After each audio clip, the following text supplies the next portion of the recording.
Thanks, Sophie. I'd like to actually thank people for coming to listen to this particular talk. I'd like to start by recognising the Gadigal people of the Eora Nation who are the traditional owners of this land. And we are very lucky in the University of Sydney to continue to act in this particular way on those traditional lands. We're very lucky also to have a thing as large as the Brain and Mind Research Institute, and that's the reason I came to the University of Sydney. We've received tremendous support over the last decade from the Faculty of Medicine and the institution more broadly in bringing this to fruition. It is interesting to move into the 21st century, as the discussion was just demonstrating. People now take for granted that you can do those things. I had that experience with my son on the weekend. He said, "Dad, pay your own 3G bill and you'll be able to get what you want." We now expect these things to be available and accessible all the time. In fact, it's a bit hard to give a public lecture anymore because I expect that most people will be playing with their technologies and doing other things while I'm trying to attract your attention. And for many parents and many others, that's often the challenge. You know, where is someone's attention? What are we attending to? What really matters? There are a lot of anxieties around this particular topic. One's for professionals like myself. Are we complete dinosaurs? To which the obvious answer is yes. In the future, will we be put out of business by these sets of technologies? A lot of issues about the quality of mental health care, what will actually happen. Are they causing changes in our social relationships? Are they causing changes in the brain? Are they creating mental health problems we didn't used to have? Many of the negatives, potential negatives, have been highlighted in the media and much daily discussion. Unashamedly, I belong to the group that thinks this is part of the solution, actually, in the future.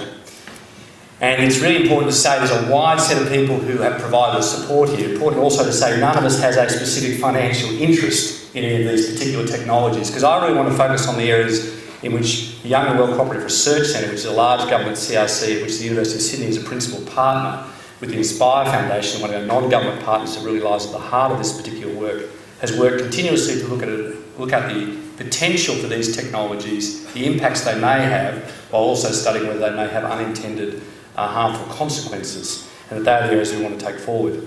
As both Bruce and Sophie mentioned, I have a range of other particular involvements I have, and the involvement with the National Mental Health Commission is particularly important as well, because this is one of the really big issues for us in mental health. Can we transform service delivery in the 21st century to reach more people effectively? Discussing with one of my psychiatry colleagues, Dr. Nielsen in the audience, actually deliver the treatments that work, as distinct from a whole lot of variations in treatments that don't work, effectively, 24/7, at affordable levels in Australia across this very broad country. And that has big implications not just in Australia, but actually particularly in the developing world and our part of the world, in countries like Indonesia and India, and hopefully in the future China, the extent to which really expert care may be delivered in ways which were unimaginable with traditional approaches based on person-based care or based on centre-based care. So in the mental health field more generally, we are big enthusiasts for this area. Lots of people, however, including lots of people who work in the profession, really worry about that, whether we'll lose something fundamentally personal and human along the way. So what I'll mainly show you is a lot of the areas where the concerns come from, but also a lot of the areas we're working on in partnership here at the University of Sydney, particularly with the Faculty of Engineering and IT, and Rafa Calvo is in the audience, one of the principal collaborators in that area, of the coming together of biomedical technology and information technology with modern medical care, hopefully to deliver personalised care at scale. That's the goal. Because out there in the wider world, what really matters, and this is out of a UK Government of Science report in 2008, is not mental health, it's mental wealth. You know, the really big cognitive challenges in the 21st century for developed countries and for developing countries is, do they have smart citizens? And do those smart citizens maintain their cognitive and behavioural and social resources throughout their life if they're going to prosper? And that's an issue, for the economists in the audience, of building mental capital.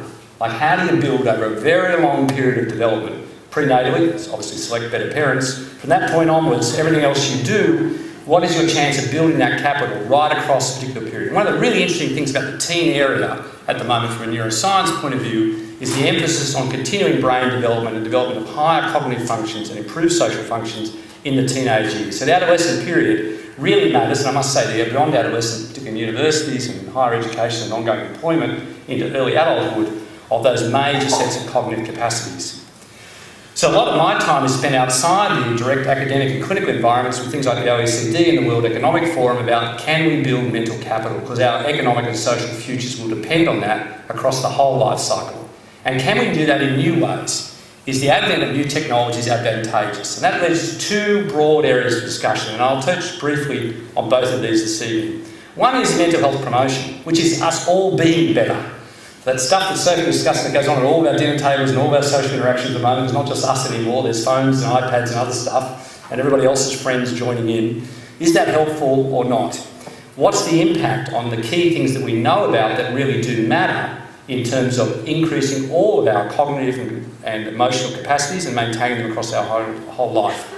One of the key areas around technology, of course, is technology inadvertently really mattering during early periods of brain development, not just in childhood, but particularly in this adolescent period, where there's an explosion in use in technology, and that's a really important set of issues. And what are its effects, or what are its potential advantages, actually, in terms of family and social context, educational aspects, but also this marvellous thing that really matters in mental health. Some people are conundrum. If you want to be really mentally healthy, you have to have two particular characteristics. One is to be able to behave autonomously, be in control of your own life, but at the same time, stay socially connected. So the goal isn't to be in control of your own life and all alone, although lots of people think that would be a good option. They wouldn't have to argue with themselves. You know, being involved with others does create tension and difficulty, but you need both. And the extent to which technologies may or may not be assisting us, as well as increasingly the role of physical activity in terms of promoting mental health. The other is when things go wrong. Can we do more to actually prevent mental ill health and intervene early using technologies? And there's a whole lot of issues that arise here of the risks that we know that are out there in terms of psychological trauma, alcohol, drugs, and whether inappropriate technology use is a new risk. Can we do more about preventing suicide and self-harm? And then can we basically look at new early intervention strategies, better continuing care, and fundamentally connect with people we've never connected with through technology platforms? They are the really big open research questions requiring the development of new ways of doing these particular forms of intervention using technologies and then seeing whether they work. Just on the developmental issues, the issue about brain development, which has really come to the fore with modern brain imaging techniques over the last decade and a half, is the extent to which it isn't all done in childhood.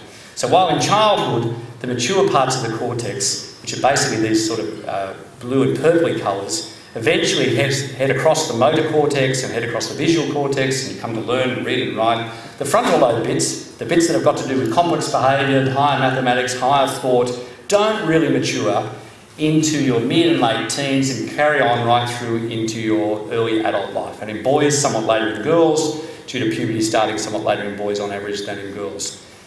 So the impact of new environmental exposures, the ones we tend to emphasise being alcohol and drug exposure and other traumatic events during that period, but increasingly are those things changing with technology, are new sources of inquiry. And it is an important issue because the brain is continuing to develop right throughout those sets of periods. So in regards to technology use, through the Young World Cooperative Survey, we've been running a series of national surveys, and I'll just show you the results from the previous national survey, and we're back in the field again right now. And I want to emphasise the degree of technology use, but also the rapid nature of change in the patterns of technology use in very short periods of time. So these are things that are changing in our real worlds, more or less as we speak. And the technology is way ahead of our capacity to constantly assess what's actually going on in a number of these key domains, like social environments, education environments, family environments, etc.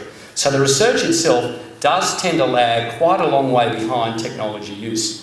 So looking at this survey, particularly focused on 16 to 25-year-olds, using both actually telephone-based interviews plus online surveys, we look at these particular kind of sets of issues. Now, just in case anyone thinks there is anyone who isn't using the internet, apparently there is 1% of people, aged 16 to 25, who claims they don't use the internet.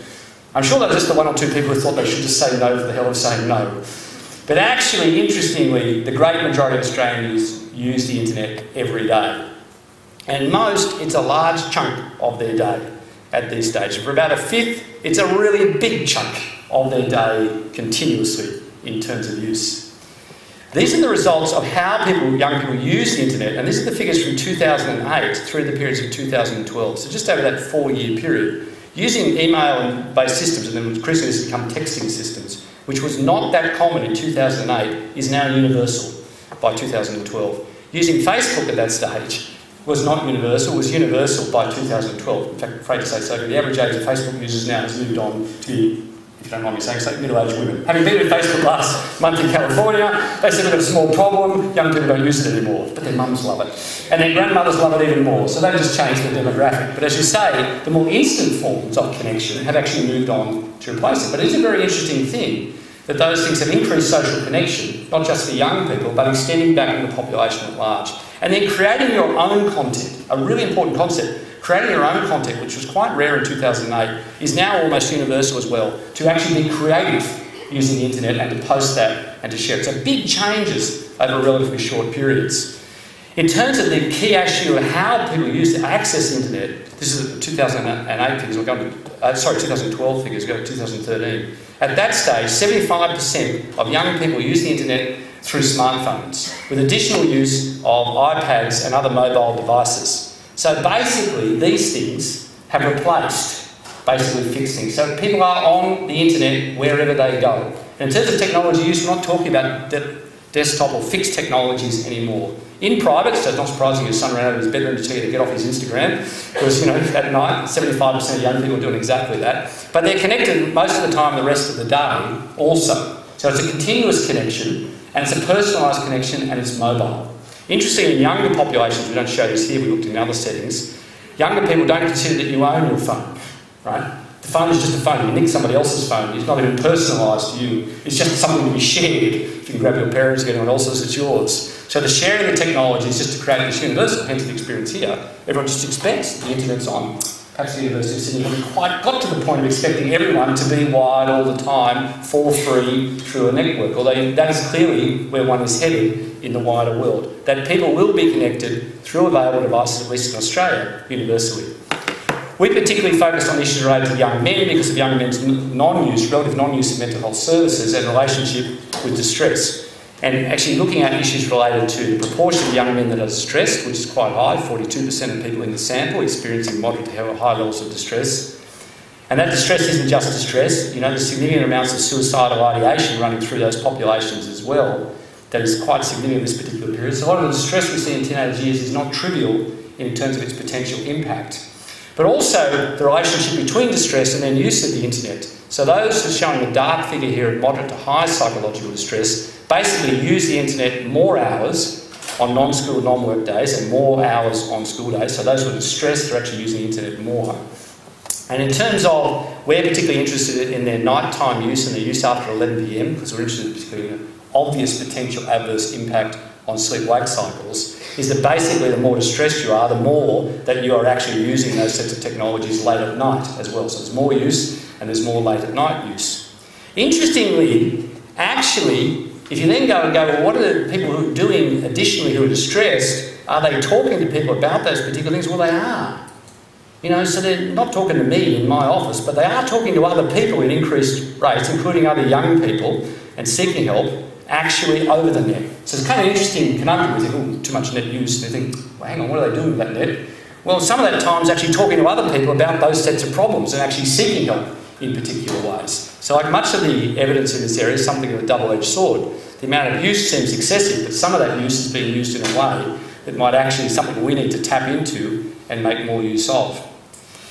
Now, from a mental health point of view, the other reason that adolescence really matters is that's when things get difficult. Although there's a national and international and universal belief that everything happens in childhood, actually it doesn't. Most of the problems that are associated with major mental health problems have their onset, not necessarily their risk factors, but their onset during the adolescent years for males and females. And that's where, for us, the great burden of the onset of often one of lifelong problems commences. That is where we are famously not in terms of traditional health service delivery. So, in our national sets of surveys about service use, for young people, for those aged 16 to 24, only 13% of young men with a major psychological problem receive care in 1 year, about 1 in 6 young men. So basically 5 out of 6 young men who tell us they've got a problem do not connect with traditional services. And about 1 out of 3 young women who've got a major problem connect with services. And this was unchanged in Australia between 1997 and 2007, has continued more or less the same.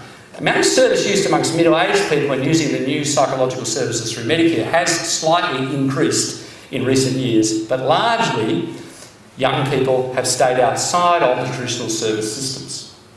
So a big issue for us, misspelled young up here, is a big issue of, okay, we've got to get in and change things to prevent illnesses becoming worse, to keep people in education, to reduce the risk of self-harm, to try and prevent the secondary development of alcohol and substance abuse problems, and try and prevent a number of the problems that we know happen in later life. We've got a big agenda of things that we need to change amongst those young people with mental health problems. And anyone who works out in the wider world will know that we have issues with the ongoing suicide rates. Fortunately in Australia, actually suicide rates have come down in the under 19 age group in recent times. But actually throughout the 20s, once you have the onset of a mental health problem, there's a very much a sustained suicide issue. So a big issue in Australia about continuing to make progress with reducing suicide problems. Now in addition to trying to do all those things, what's become obvious in our area is we've got to make the care more personalised. We've got to have better ideas of personalising the care and engaging the person over what is their specific problem, rather than just with very generic categories like anxiety and depression, etc. people don't relate to. What we've tried to do in the first instance is develop better personal services. The development of headspace services, and the Minister for Health today was announcing the next 15 headspace services nationally to bring the total to 100 nationally, is to start to create a service network which is focused on young people. But that, at the end of the day, will only reach a certain proportion of people and those who are willing to come forward for care.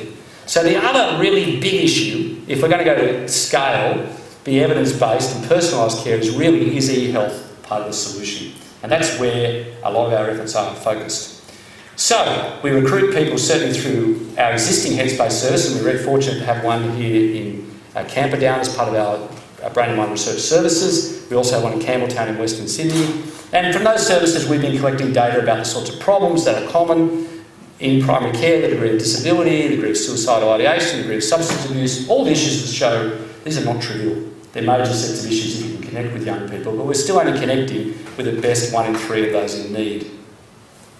Now, just to change course a little bit, is to understand what's really happened in the technical field. And Australia has actually been a leader in these issues over the last 2 decades, really, thanks to 2 or 3 major sets of influences. One, the Inspire Foundation, which is now co-housed with us here at the University of Sydney at the BMRI, and the way that they've led from a community organisation point of view the development of online interventions for suicide prevention. Others like Helen Christensen, who's now the head of the Black Dog Institute at the University of New South Wales and previously the head of the ANU Centre for Mental Health, in developing online sets of platforms. Those online platforms were first developed in the 1990s, and they replaced essentially fixed laptop-type developments of basically psychological therapies delivered by computers in the 1990s. Both of these clearly demonstrated their efficacy over time. They clearly worked. This was very distressing to many professionals. It remains a challenge to these days. How come people like the computer better than me? I mean, I'm a fabulous psychiatrist. I'm not really. But my partner, Dr. Liz Scott, she is really a fabulous psychiatrist. You know, but even so, people really like this stuff, and actually the degree of improvement in all the studies we've done is just as much for the computers as it is for the people in real life. And the computers have other advantages, like they're rather non-judgmental, they can be made after your development rather free, and then subsequently very much provided online, so to be accessible across distance and at low cost once you've developed them. But from 2000 onwards, beyond this first phase of technical developments, things have really changed. Now, the explosion in social media throughout the first decade of this century was unexpected and overwhelming, and people were still not quite sure the whole set. And we don't really have social rules really developed, social etiquette about how to use those new technologies. And the really issue here is that these are tools and not programs. They're not something you can control anymore by providing it. We used to be in control of these things in the 1990s. We provided the platform, we designed it, you did it. You couldn't mess with it. You just had to do it. Now you can do what you like with it. In fact, people won't engage with programs anymore. Unless they can do what they want to do with the particular thing, they won't go near it. So they have to be able to manipulate the thing, get information about themselves, play with it, either alone or in groups. And then really, from 2010 onwards, things have changed even more. One is just the arrival of all these personalised platforms. The whole thing is mobile and changeable. And it changes the instantaneous nature of the thing. What you can do, how much you do, your attention span gets shorter and shorter in association with what you're prepared to do, is to sit down with a long computer program. But on the other hand, they're highly interactive and highly sociable and highly shared in particular ways. And they become really different. So we've had to rethink, since 2010, really where this is all headed. So just to give examples of where things were in the 1990s, and really to Australia's great credit and to Reach Out's great credit, this was really the first online, this came out of Paul Keating's office through Jack Heath in the late mid-1990s in relation to the suicide of one of Jack's nephews in the country. We should be able to reach out to young men through technology. And the idea came out of that particular issue. It's existed for the subsequent 16 years in Australia as one of the world-leading examples of really connecting with young people. And it has now over 1.2 million users a year. Moodging was the first technique developed by Helen Christensen and her colleagues in one of these online programs. It remains incredibly effective. It's just these days people consider it incredibly clunky. Boy, that's old and boring. It's still very effective, but actually using it now is very hard because people have different expectations of what things should look like. In 2010, we produced this supplement to the Medical Journal of Australia with Helen and with one of my other great colleagues, Jane Burns, who's now the CEO of the Young and Well Cooperative Research Centre, about where these things were actually going and the challenges of getting timely interventions really in this new web world. So now, we've got to deal with a situation where the technologies are highly interactive. They're tools, they're not closed systems. They can't control them anymore. Now, for traditional clinical services, big problem. We've got all these ideas about duty of care and responsibility and clinical governance and what we can control and what we could be responsible for. All of these tools and all these technologies run in the opposite direction. You've got to build them and deliver them actually in partnership with the user of the system. The issue of gamification, sort of a new word in the language, you've got to make them a game. And the game means you're not in control of the outcomes of those particular sets of issues. And they have to allow that kind of environment to take place. The social media nature of the thing is the notion of one-way directed communication, which traditionally the approach of health professionals is basically lost. And now in terms of smartphone access is almost universal. And importantly, the introduction of apps in particular environments and how they come together is now also a universal phenomenon. So we were lucky in 2011 to win this cooperative research centre led by the Inspire Foundation with 60 other university partners, but the University of Sydney is one of the principal partners, and I personally chair the Scientific Leadership Council, courtesy really of the work of Jane Burns with lots of young people in bringing together this very large set of academics with technology and with businesses in the area to actually deliver impact to people out in the real world. And it is and remains research-driven. We're trying to find out how to do it better in these particular areas, and it has a number of key themes. The first, because everyone in government and every family and every person over the age of 40 says, is it safe? You know, not does it work, don't care, just is it safe? And issues like cyberbullying and sexting and all sorts of things have become popular, as if bullying never existed before anyone invented the internet, you know, in particular kinds of ways. But there are new and other differences that arise, and that is a really important set of issues that we continue to explore. A lot of it is tied up in, I would say, developing new social citizenship within these technologies. We don't have well-established rules, and a lot of the things that apply in other social settings clearly don't apply in these technologies, and that's a really important set of issues. Interestingly, most of the work with young people emphasises if young people are engaged in setting the rules and in working those two, then they're very responsive to how that will particularly interact with. So that's a very important ongoing set of issues. The other one's being creative. That these are creativity, and the other third principle is being user-driven. Unlike most healthcare, this has potential to empower people to manage their own care. Now again, a lot of healthcare systems struggle with that. The fact that we have no effective chronic disease management systems in Australia doesn't seem to bother people, but when we suddenly say, well, actually, other people can actually run their own health effectively, a lot of people and a lot of professionals get very bothered as to what so much access to information will actually mean. We tend to see it the other way around. The more and more you can monitor your health, the more and more you can take responsibility of those issues, the more and more you can make choices that you may actually act on. So just in those particular environments, in the safe and supportive area, that's about building online environments. What are approaches to cyber safety, particularly in terms of the governmental responses tend to be about regulatory ones which are bound to fail versus ones that are based on citizenship which are likely to succeed if we can work out how we all want to really do that. And that's a very active program involving young people. The connected and creative one I particularly like because it's actually focused on those at greater risk of mental health problems, those with experience of isolation, discrimination, etc. Often people ask the question, aren't these technologies going to be used by the wealthy, the middle class, those that have already got most of the assets that we have? And in many public health initiatives, that's always the case. The better off do well first. In these areas, actually, many of those who are most disconnected in the ordinary physical environment actually become more connected through these sets of technologies. So a lot of the work led by Amanda Third in this particular area has really interesting sets of experiences from people from small groups, people with autistic disorders, people who are isolated from various areas, newly arrived refugees, other groups who connect with people like them and can actually participate because of technology where they would otherwise be excluded by normal social processes from participating.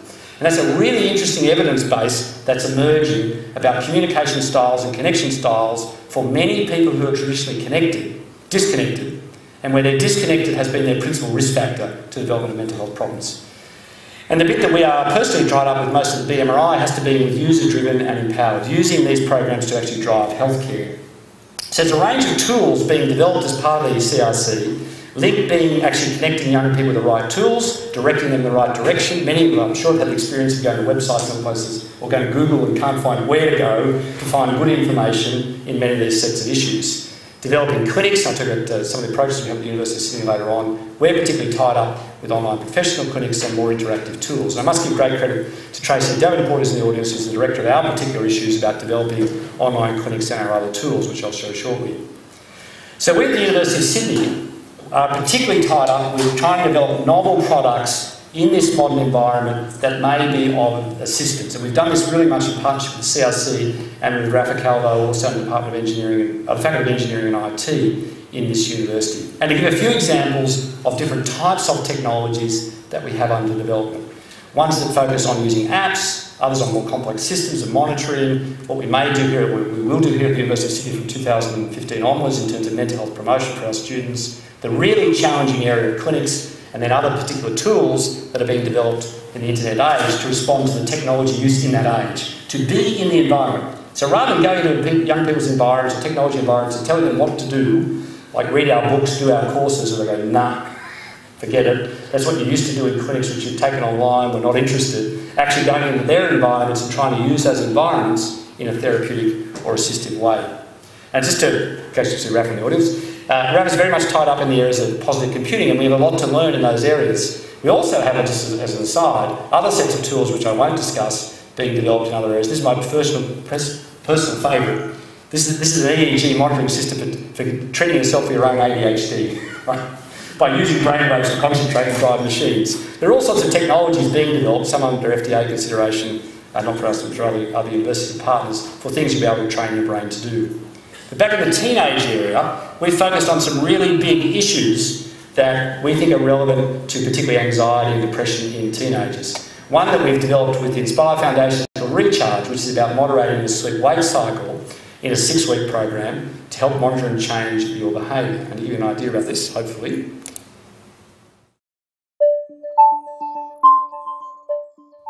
Recharge is an app-based tool designed and developed through a partnership between the Young and Well Cooperative Research Centre, ReachOut.com, by Inspire Foundation and Inspire Ireland Foundation, Macquarie Group Foundation, and the Brain and Mind Research Institute at the University of Sydney. Recharge helps young people work on their sense of well-being. It's a personalised 6-week program created to improve physical and mental health by encouraging users to regulate their sleep-wake routine. To help people monitor and change their behaviour, Recharge uses fun activities and alerts to get people up and out of bed, get morning sunlight, and be more active. Recharge is based on really modern body and brain science. We now know how to regulate your 24-hour body clock by the way you get up, how active you are in the morning through light exposure, how you go to sleep at night to feel well. The more we know about the body clock and how to regulate it, the more you can use that information to regulate your own clock and come to feel really well. Using the latest science, Recharge helps people determine their own well-being goals. What's really exciting about this app is the way it is simple to use, and you can actually make the science fit your body. You put in the information about yourself, it provides the necessary instructions and help to get your body clock to where it needs to be for you to feel as well as you can feel. That's really different to a lot of the other products that are out in the market, which have just general information and are not really tailored to your specific needs. Developing Recharge into an app-based tool was a direct response to the way today's youth use technology and seek information. Recharge is a great mobile application, and the big thing that we know around young people is that mobile is their primary access point for all sorts of services. And in the future, and in fact now, most young people will be accessing self-help tools through their mobile rather than through their computer.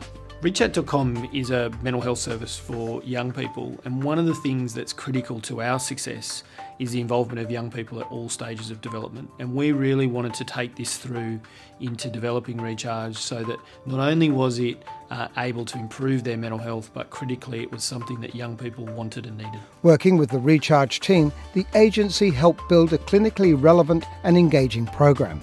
Okay, I think you get the drift.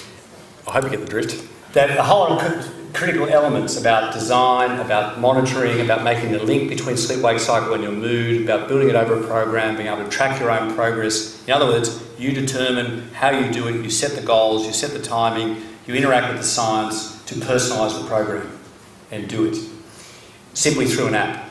And then the monitoring of that is something you can then use directly yourself. It can be combined with clinical practice, and like all the things we're associated with, it's the subject of an ongoing clinical trial. It's particularly relevant in this particular area. We've done stacks of work demonstrating how abnormal sleep phase is in young people with unipolar and bipolar disorders. The people with bipolar are shown here red. You see, this is not a mistake. This is sleep onset time in the afternoon in some particular kind of very late in the morning, almost wake-up time, and also getting out of bed basically in the afternoon. In other words, some of the young people we see have almost completely reversed their sleep-wake cycle.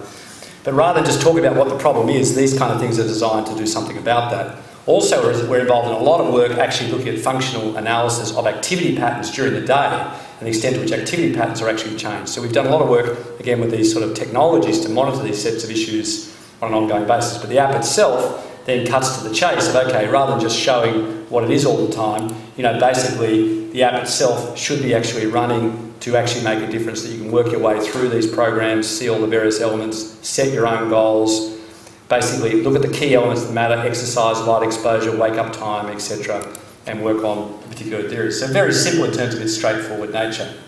To take this one step further is not just to use apps, but to increasingly use biometric devices. So many people would be familiar with the Fitbit and all sorts of jawbones and everything else that actually measure activity. What they're not often combined with is continuous monitoring and explanation of other sets of data that are relevant to things like your mood disturbance or other sets of psychological sets of difficulties. So we've been in the process of actually taking that further, a combination of biometric devices with mobile phone technology.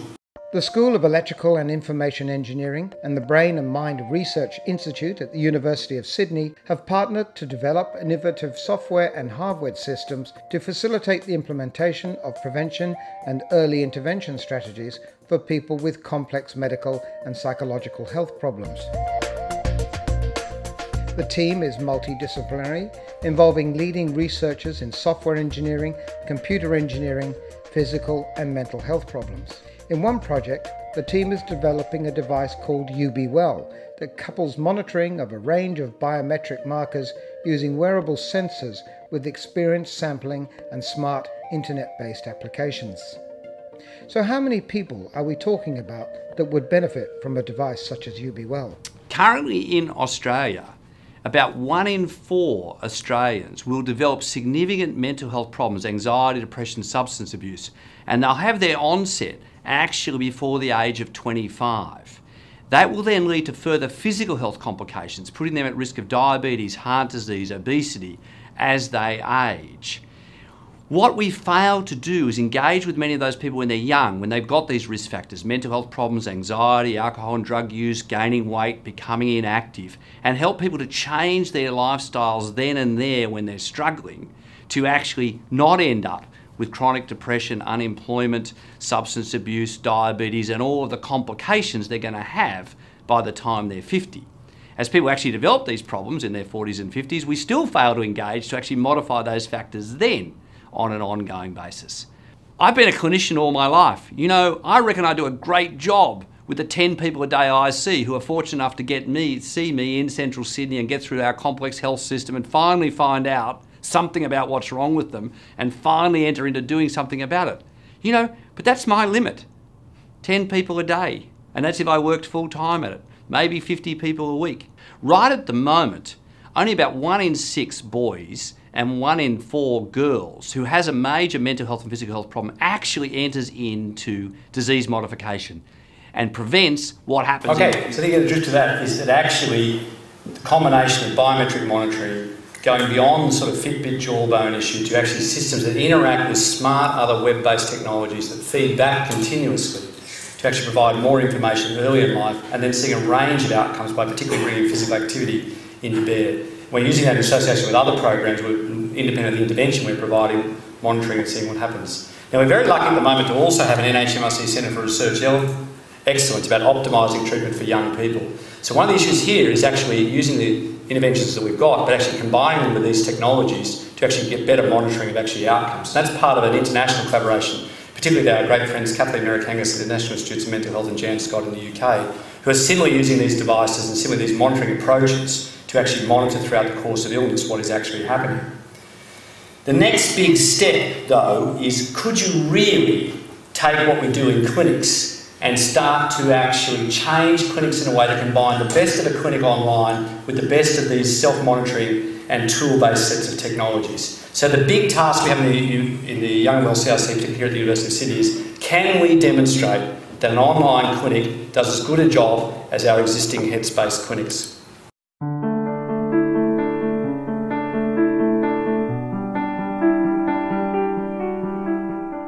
The eMental Health Clinic is a new and innovative online tool designed and developed through a partnership between the Young and Well Cooperative Research Centre, the Brain and Mind Research Institute, and the School of Electrical and Information Engineering at the University of Sydney.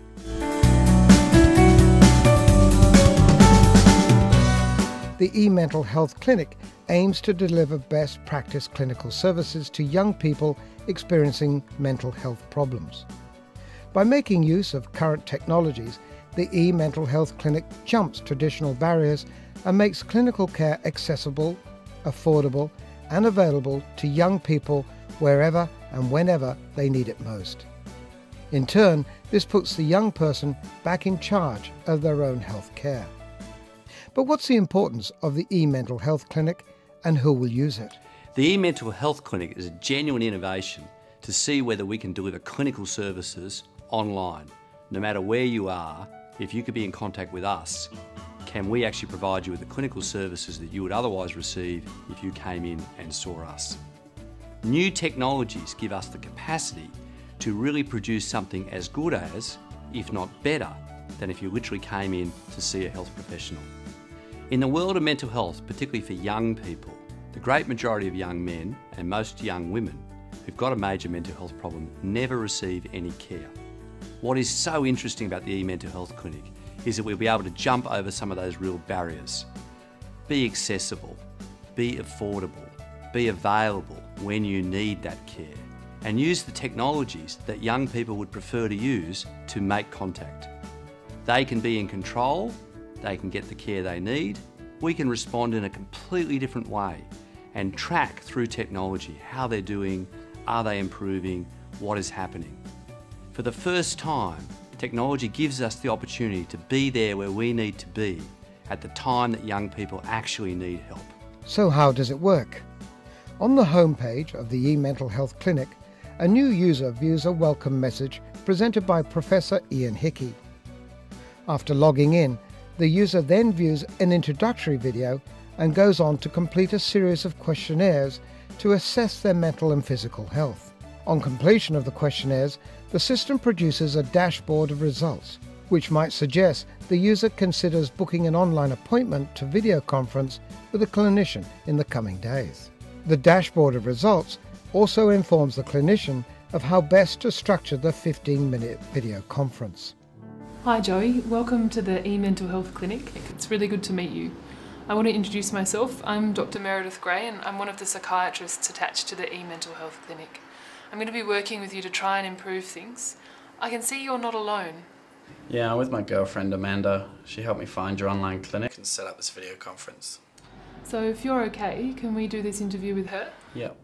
From the questionnaires you filled in earlier, I can see from your dashboard of results that you haven't been coping well over the last couple of weeks. In particular, I can see you've been experiencing some anxiety and that your mood hasn't been so good and that these feelings are now affecting your relationships. Can you tell me a little more about the anxiety you've been experiencing? What exactly? Okay, so the heart of this system is finding the online tools, making a key choice yourself about revealing information, making a key choice yourself about starting to engage in a particular process at a key point, being able to interact with a clinician to start to see whether that sort of suits your particular issue. From the clinician point of view, making a key assessment of whether this is where you want to go. So this is part of a larger trial, again, seeing how does this compare with what we do in the clinic. There's a range of other tools that we're working on, and Rafa's part of, and working in a particular environment.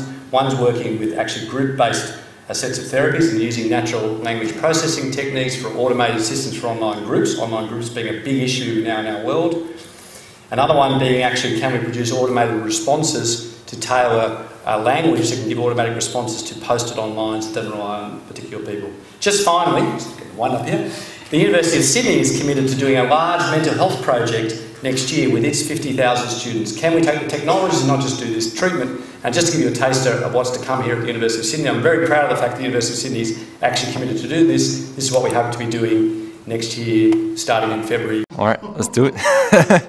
I'll show them how it's done. Happiness Central. Happiness Central. Happiness Central. Happiness Central? Is that a place? Where is it? Central Station? No. It's a personalised online wellbeing tool. A what?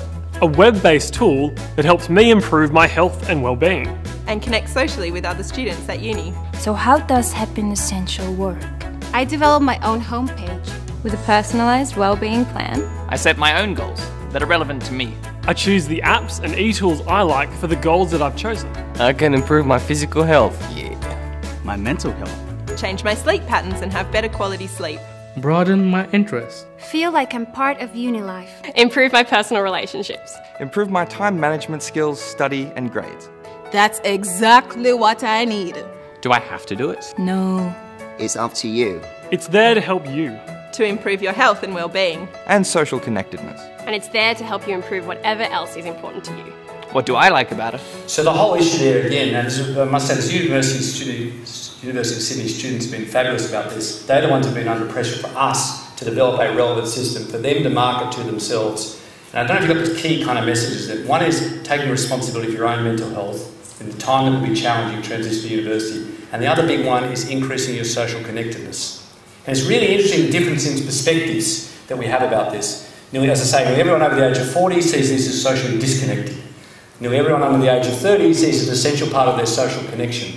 And actually quite critical of us for not having used those technologies in a place like the University of Sydney, in a particular population, as they pass through a critical transition, which is in the university sphere, to ensure that that social connectedness kind of happens on an ongoing basis. They, I think, are the opportunities that we actually face with these particular sets of issues. And we're very proud of the fact that we've been able, through partnerships through BMRI and the University of Sydney, to be able to advance a number of these sets of projects. There is, and there will continue to be, a lot of ongoing research about to what extent can we work in these particular areas. The way that we do research is actually challenged by this. But from my point of view, I think we've arrived at a really exciting time in the 21st century. We might finally make a big difference in mental health at a population level through adopting and working with new technologies. Thanks.